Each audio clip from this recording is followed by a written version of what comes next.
다음 감시 리스트로 넘어가 보겠습니다. 정치 인생 최대 위기를 맞으면서 스스로를 올무에 걸렸다 이렇게 자신의 상태를 표현했던 홍준표 도지사에게 지난 9월은 운명의 한 달이었습니다. 성완종 리스트 사건의 1심 선고 후에 뒤이어 홍 지사를 상대로 한 주민 소환 투표 최종 심사 결과도 발표가 났습니다. 홍 지사를 옥죄고 있던 올무는 풀린 걸까요? 아님 더 꼬인 걸까요? 경남도민 입장에선 남은 임기 도정을 이끌어갈 홍 지사가 어떻게 도정을 운영해갈지 그 부분이 최대 관심사일 텐데요. 그래서 오늘 준비한 두 번째 감시 리스트는 이렇게 정했습니다. 파도를 넘고 넘어 홍 지사의 도정 행보는입니다. 그 홍 지사 주민소환 투표 결과 얘기부터 해보겠습니다. 경상남도 선관위가 청구 서명부를 최종 심사를 했습니다.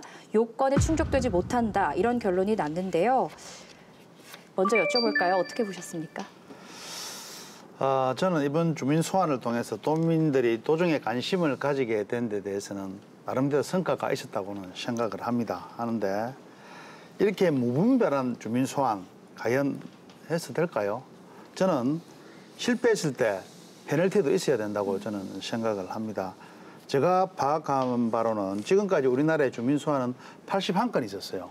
81건 있었는데 그중에서 8건만 실질적으로 투표를 했고 또 그중에서 2건만 주민 소환이 이루어졌습니다. 나머지는 모두 서명부, 미제출, 자진 철회, 요건 미비 등으로 인해서 소환하지 못한 그런 예가 있다는 것을 우리 도민들은 아셔야 될 겁니다. 네. 그러니까 주민 소환 제도가 왜 법제화됐을까요? 그것은 우리나라는 지금 간접 민주주의 제도를 채택하고 있죠. 그래서 저희가 4년마다 우리를 대표해서 정치 활동을 하도록 그 대표 선수를 뽑는 걸 4년마다 하는데 만약에 4년의 임기를 부여받은 선출직 공직자가 지나치게 과도한 전행을 할 경우 그 경우 어떻게 될까요?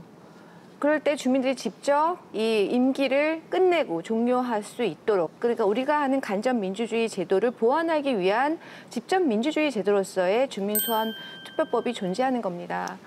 그렇기 때문에 이것은 민주주의 제도에서 간접 민주주의 제도를 보완하는 가장 괜찮은 법이죠. 우리가 이 주민소환으로 인해서 많은 갈등이 유발됐다고 했는데요.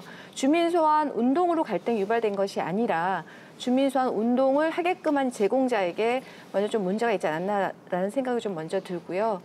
어쨌든 이 주민소환 운동의 이 경험들이 사실은 경남에서는 아픔이 될 수도 있지만 이 경험을 통해서 사실은 굉장한 그 민주주의 제도에 대한 예를 들면 이해도가 굉장히 높아졌다.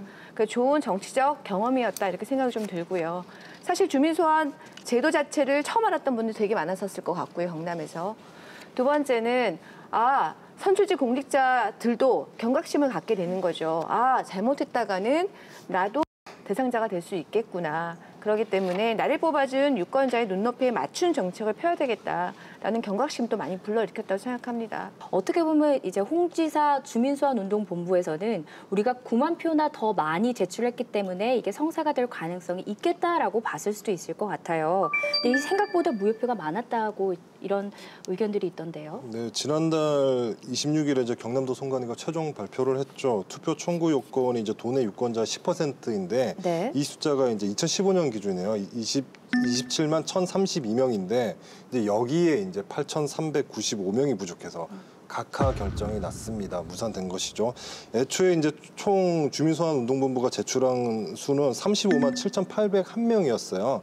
이 서명부를 이제 제출했는데 이 숫자에서 최종적으로 이제 무려 9만 5,164명이 26.6%나 무효 판정을 받은 것이죠. 네. 저는 아무래도 이 주민소환 운동이 좀 무리하게 추진된 것이 아닌가 하는 생각을 해봅니다. 그동안 우리 주민소환 운동을 둘러싼 우리 도민들 사이의 어떤 분열과 네. 갈등, 또 운동이 끝난 이후에 불법 행위에 대한 의심, 그리고 서로에게 책임지라고 외치는 이런 모습들, 그리고 이런 것들이 모여서 우리 경남도에 또 경상남 도민들에게 무엇을 남겼는지 의문을 가질 수밖에 없고요. 제가 10개월간 소요된 이 예산, 낭비된 시간, 행정력, 이 부분에 대해서 누가 책임질 것입니까? 책임지는 사람이 아무도 없습니다. 그 부분에 대해서는 우리가 좀 고민을 해봐야 될 것 같고요. 제가 볼 때는 이번 주민소환을 통해서 우리 홍 지사의 일방통행에 대해서 경종을 울렸다, 이런 부분에 대해서는 저는 인정을 하겠습니다. 뭐 아까도 말씀드렸다시피 주민 소환은 법으로 정해진 주민의 권리입니다. 오죽 무상급식 문제로 지역 내 갈등이 커졌으면 340만 경남에서 주민 소환 운동이 있었겠습니까? 그걸 생각한다면 갈등과 분란의 1차 책임자가 누구인지 시청자 여러분께서 판단하실 수 있을 것 같습니다. 저는 우리 김주수 의원님 말씀하신 내용을 조금 반박을 하고 싶은 내용이 좀 있습니다. 네. 사실 이 주민소환 제도는 민주적인 절차에 의해서 당선된 선출직들 이런 신분에 관한 사항입니다. 상당히 좀 엄격한 잣대를 좀 갖다 대야 된다. 저는 분명히 이런 말씀을 드리고 싶고요. 지금 우리 주민소환 하시는 분들 보시면 아니면 말고식의 이거 주민소환 방법 이런 거는 절대 좀 고쳐져야 되고 제가 볼 때는 절대로 용납해서는 안 된다 이런 생각을 합니다. 또 주민자치 영역에 당이 개입한다는 문제 이 정말 제도적으로 막아야 됩니다. 지금 이번에 더불어민주당이 뭐 개입했지 않습니까? 의도적으로 개입하면 그야말로 우리나라는 주민 소환과 보궐선거로 임기 다 마치고 맙니다. 그런 우리 도민들이 알고 계셔야 된다는 것을 말씀을 드리고자 합니다. 그러니까 그런 민주당에서 주민소환 운동에 개입했다, 내지는 입장을 밝혔다, 이제 이런 거에 대한 이제 비판이 있는데요. 주민소환법 자체에 예를 들면 정당의 당원이 주민소환 선거운동에 개입하면 안 된다라는 조항이 없습니다.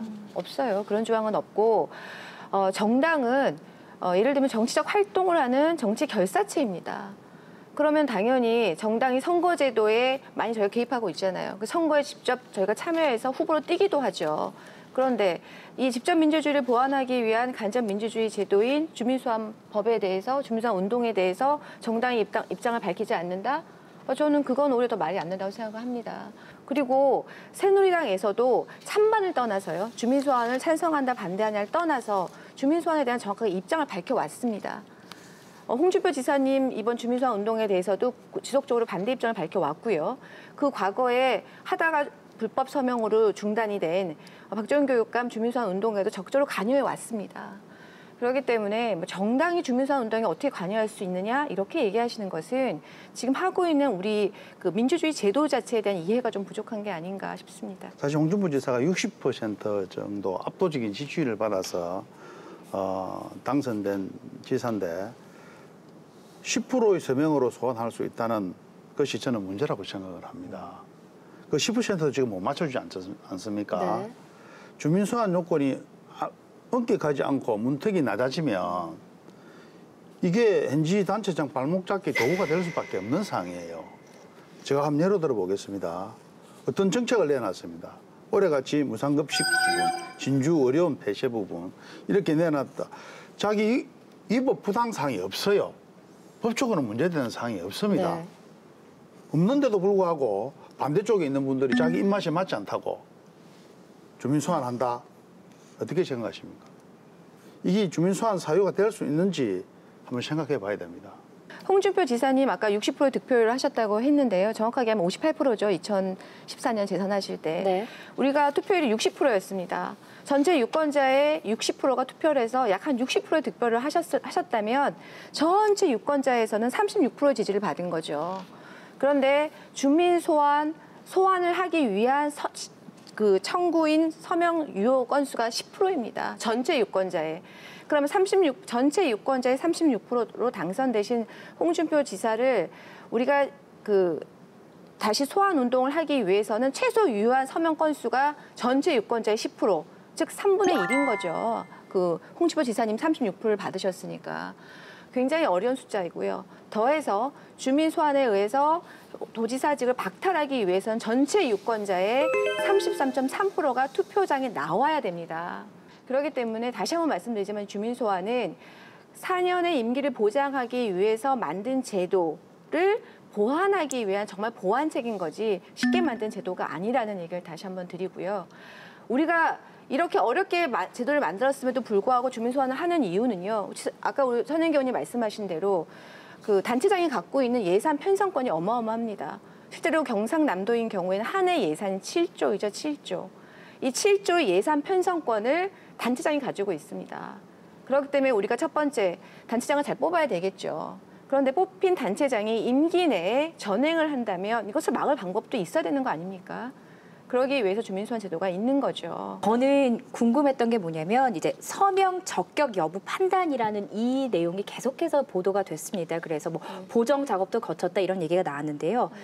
무효표의 정확한 판정 기준이 있을 것 같아요. 선관위에서. 그 보정전후 무효 처리된 총 59,763명분 중에 57,000명 이상이 이제 사유별로 보면은 청구권자가 아닌 자의 서명이고요. 다른 사람 서명이라는 거예요? 네네. 그리고 805명분은 누구의 서명인지 확인하기 어려운 서명.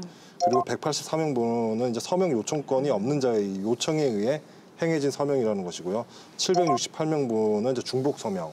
그다음 140명분은 이제 서명 요청 기간 이외에 행해진 서명, 이제 기간이 맞지 않다라는 것이고요. 540명분은 이제 시행령이 정한 절차 방법에 어긋난 서명 등 이렇게 설명을 했는데요. 그래서 이렇게 얘기하는 겁니다. 그러니까 주민소환 제도 자체를 바꿔야 된다라고 이렇게 얘기하는 거거든요. 왜냐하면 주민소환 운동본부 측에 따르면 이런 거죠. 서명할 때 이름 한 글자라도 흘렸으면은 무효 처리다. 생년월일 쓰라고 해서 썼는데 주민등록번호하고 다르다라고 해서 무효 처리했다 그랬고, 그다음에 옛날 주소 동이나 길번호 썼다고 무효 처리했다.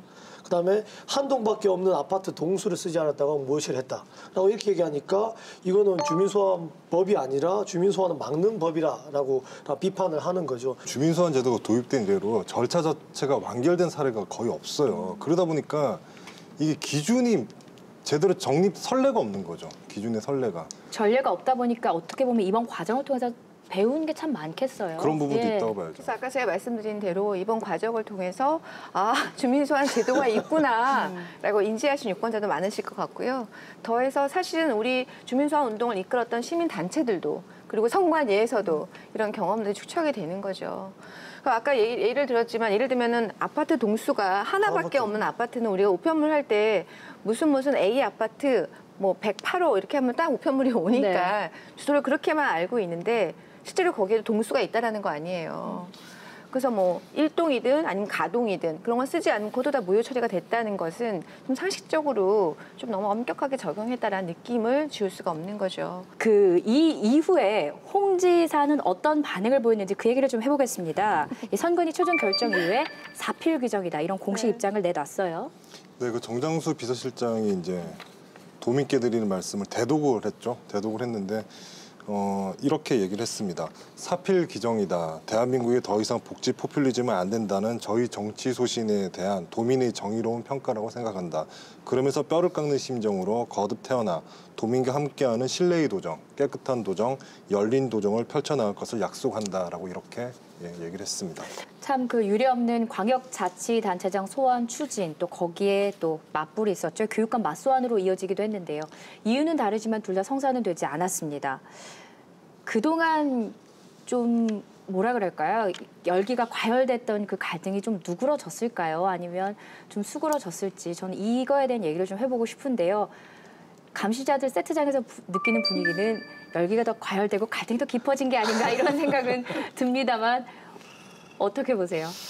저는 그 입장을 그 박이신 내용 중에 열린 도정이라는 단어를 쓰셨잖아요. 네. 정말 열린 도정을 하셨으면 좋겠어요, 진짜. 저는 하시겠죠. 닫힌 도정이에요, 얘기했으니까. 지금보다 더 열린 도정을 하시지 않을까 하는 생각을 하고요. 그 지금 이 갈등이 오히려 좀 골이 깊어지지 않을까 하는 좀 우려도 있긴 한데 이 주민 소환을 추진한 거에 대해서 저는 좀 책임론은 좀 지양했으면 좋겠어요. 더 이상 계속 중구난방 책임이 있네 없네 이런 얘기는 정말 소모적인 거고 어떻게 보면 좀 통과 의례라고 볼 수 있는 게 아닐까요? 이게 주민 소환 제도는 남용해서는 안 되는 거이긴 하지만 할 수도 있는 거고요. 이걸 만약에 지금 각하돼서 무산됐다고 해서 이 남용한 거 아니냐 얘기하면 그 박정희 교육감 주민소환 추진한 것도 다 남용이잖아요. 다 남용이에요, 주민소환은. 그렇게 따지면. 그런 좀 회귀해서 소모적인 책임론을 꺼내지 않았으면 좋겠고요.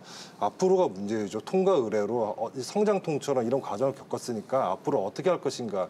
이게 더 중요한 것이지 않겠습니까? 표현 좋습니다. 성장통. 민주주의 제도가 성장하기 위한 하나의 고통이었죠. 그렇죠? 네. 그 홍 지사 주민소환 투표 관련한 얘기는 이쯤에서 마무리를 하도록 하겠습니다. 그 홍 지사 주민소환 투표 근데 발표 전에 또 한 번의 홍 지사의 운명을 가를 판결이 났습니다. 시간이 좀 지났지만 저희 감시자들에서 다루지 못하고 넘어가서 이 얘기를 좀 해볼까 하는데요. 성화정 리스트 관련 1심 선고, 홍 지사의 기대와 또 예상과는 달리 유죄가 선고가 됐죠. 예, 지난달 8일에 이제 선고가 있었는데요. 홍 지사는 이제 성완종 리스트 사건과 관련해서 1심 선고 공판에서 징역 1년 6월과 추징금 1억 원의 실형을 선고받았는데요. 네. 재판부는 성 전 회장이 사망 직전 언론 인터뷰에서 홍 지사에게 2011년 한나라당 당대표 경선 전에 1억 원을 줬다고 진술했다면서 증거들을 볼 때 성 전 회장의 진술이 자연스럽고 다른 진술 내용에도 부합하는 등 신빙성이 있어 증거 능력이 인정된다고 밝혔는데요. 재판부는 또 홍 지사 측근들이 윤 전 부사장을 찾아가 사실과 다르게 진술할 것을 제안했지만 윤 전 부사장이 이를 거절한 사실이 인정된다며 해유 시도도 이렇게 사실로 판단을 했습니다. 근데요, 1심 판결 직후 여러분 다 보셨을 것 같습니다. 홍준표 도지사의 반응이 또 화제가 됐습니다. 노상 강도를 당한 기분이다. 네, 따라하고 싶네. 저승가서 한번 물어보고 싶어요. 이렇게 엄청 지금 억울함을 호소하셨고 그래서 오죽 억울하면 저런 표현까지 했겠냐 이런 얘기도 나왔거든요. 그 판결 이후에 이제 그 기자들과 질의답변 시간에서 의미심장한 말들을 많이 이렇게 내놓았어요. 네. 그 정치 일정이 다소 얽혔다, 또 보궐선거 없다, 또 보궐선거 염두에 둔 기사는 안 쓰는 게 좋을 것이라는 등 뭐 이런 말들을 하셨는데요. 정치 일정이 다소 얽혔다. 이거는 뭐 대선을 염두에 두고 한 발언이다 이렇게 해석할 수 있을까요? 네, 그 정치 일정이라는 게 상당히 아주 압축적으로 그냥 단어로 좀 표현을 하신 거긴 하지만 대선에 나가기 어렵게 된 본인의 입장을 좀 우회적으로 표현한 것이라는 시각이 있죠. 1심 판결이 유죄 판결이 나면서 도정 운영에 차질이 있는 거 아니냐 이런 걱정이 많은데요. 도청 분위기도 궁금합니다. 홍준표 지사 본인도 그렇고 도청 공무원들 전체적으로 뭐 무죄를 받을 거라고 이렇게 예상을 했기에 판결이 났을 때 많이 좀 당황을 하는 모습은 사실 저도 보았습니다. 네. 보았는데 그런데 이제 판결 당일날 우리 서울본부에서 홍준표 지사 기자회견을 했죠. 그리고 다음 날 또 도청에서 기자간담회를 자청해서 입장을 밝혔었습니다. 도청 분위기를 바로 잡겠다고 이렇게 생각하시는 것 같아요. 네. 그런 걸 보면 지금은 이제 주민소환까지 무산되었으니까 아마 도청은 예전과 다름없이 좀 바쁘게 미래 50년을 위해서 돌아가지 않을까 하는 생각을 해봅니다. 뭐 사실 유죄 판결은 정치인에게 굉장히 치명적이죠. 뭐 앞으로 정치 일정이라는 것이 크게는 대선일 수도 있지만 바로 2018년에 우리 도지사 선거가 있지 않습니까? 네. 그러니까 3선에 도전하실 수도 있는 거였죠. 그래서 그 홍준표 지사의 정치 일정이 꼬였다는 것은 사실은 단체장이 모든 인사권을 쥐고 있지 않습니까? 그러니까 향후에 굉장히 그 경상남도의 도지사가 누가 될 것인가가 되게 불투명해졌다는 또 얘기일 수도 있기 때문에 당연히 인사권자가 그 불투명해진 상황이라면 도청 내 분위기는 조금 수면 아래로는 굉장히 셈법이 좀 복잡하지 않을까 싶습니다. 그게 뭐 상식적이지 않을까요? 그런데 그 홍준표 도지사 1심 유죄 선고 이후였습니다. 이완구 전 총리 2심 판결이 있었는데요. 여기선 또 이완구 전 총리가 무죄 선고를 받았어요. 네, 1심과 다른 결과가 네, 나왔죠. 네. 서울고부 형사 2부는 지난달 27일 열린 항소심에서 그 1심에서 징역 8월에 집행유예 2년을 선고받은 이 전 총리에 대해 네. 피고인에게 금품을 공유했다는 성 전 회장의 사망 전 인터뷰의 신빙성을 인정할 수 없다며 무죄를 선고를 했는데요. 항소심에서 재판부는 이제 성 전 회장의 자살 전 인터뷰 녹취록과 생전에 남긴 메모 그리고 한 일간지 기자와 주고받은 대화 내용의 증거 능력을 이제 받아들이지 않은 것이죠. 1심과 다르게. 근데 그렇게 본다면 홍 지사에게도 이 같은 기준이 적용돼야 됐던 거 아닐까요? 뭐 좀 죄송스러운 얘기지만 이완구 전 총리의 경우와 홍준표 지사의 경우 좀 다르죠. 이완구 전 총리의 경우에는 우리 아까 기자님 말씀하신 대로 망자가 기자하고 이야기한 내용의 녹취록이 네. 증거였었어요. 그리고 돈도 이렇게 이름은 있었지만 금액도 명시되어 있지 않았었죠. 근데 우리 홍준표 지사의 경우에는 이름과 금액이 다 명시되어 있었고 지금 살아있는 전달자가 있지 않습니까? 그리고 전달자가 본인이 처벌받는 것을 감수하고서도 법원에서 진술을 하셨어요. 거기다가 이 전달자에게 해유한 정황도 있고요. 그래서 케이스가 좀 다르기 때문에 홍준표 지사님의 경우에는 쉽지는 않을 거다 이렇게 보이는 것이 법조계의 좀 판단인 것 같습니다. 네. 사실 이 성한종 씨 메모에서 거론된 8명의 또 정치인이 또 따로 있지 않습니까? 만일에 이것이 우리가 국무총리의 그 제인이 제목이 밝혀졌다면, 쉽게 말하면 실행을 받았다면 네. 이 8분도 다 조사해야 된다고 저는 생각을 합니다. 하는데 그 부분에 대해서는 저는 굉장히 희망적이다. 홍 기사 입장에서는 이렇게 보고요. 이 중에서 우리 성한종 회장의 증언은 이번 판결로 인해서 증거 능력이 상실됐다는 것은 분명히 지금 어느 누구와도 다 이해가 됐다는 이야기인데, 과연 윤석모 씨 지금 답이 정인이 하는 말이 조금 안 맞아요.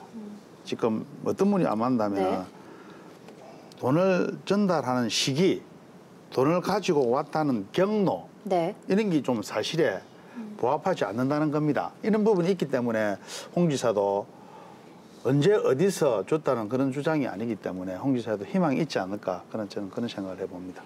아니, 그래서 천 의원님 아까 말씀하신 대로 그래서 저희가 계속 8명 다 수사하라라고 초기에 얘기했던 거죠. 그런데 8명의 정말 현존 실세가 많이 있었죠.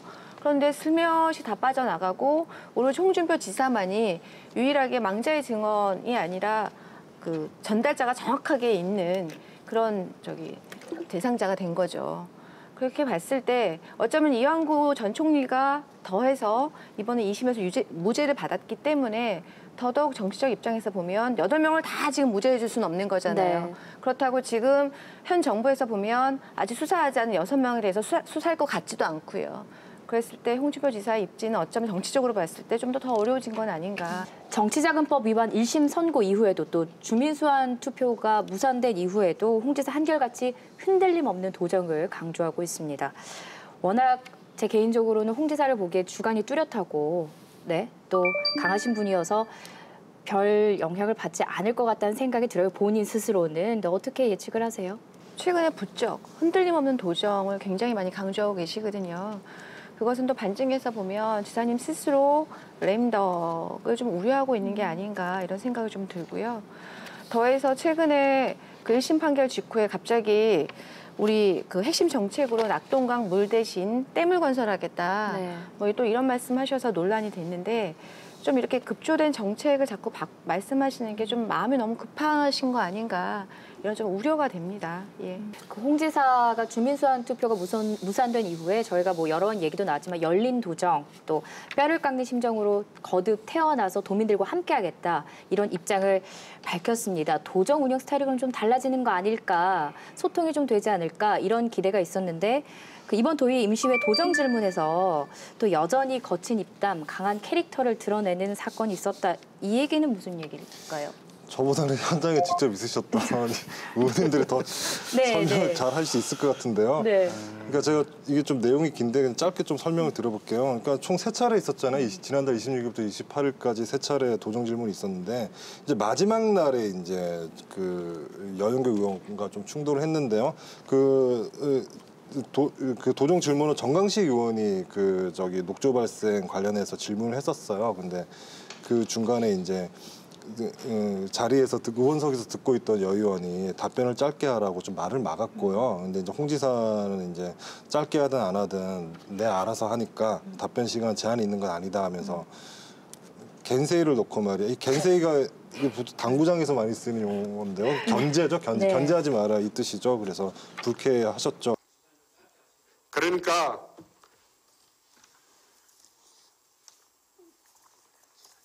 짧게 하든 안 하든 이게 내 답변하는 시간은 제한이 없습니다.